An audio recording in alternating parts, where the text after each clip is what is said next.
everyone! Welcome back to Shriya's Craft Corner, and in today's video we're going to be making paper out of recycled paper. So the first thing I did was rip up a bunch of pieces of paper that you'll see in this video.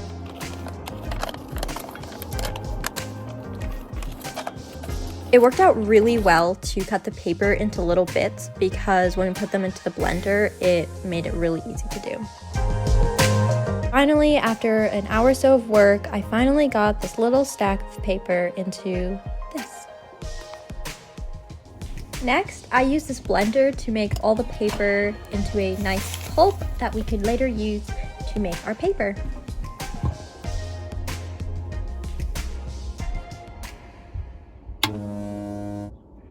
Then I filled a bucket full of water, and then I poured the pulp mixture from the blender into the bucket.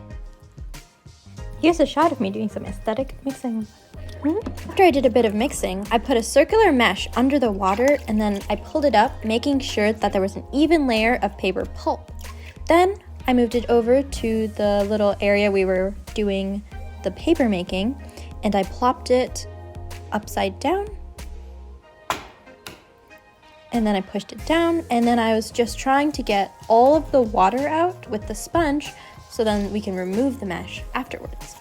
After a few minutes or so, I removed the mesh, and voila! We have a circular piece of paper. The same process, I got 10 or so other papers done as well. Yay!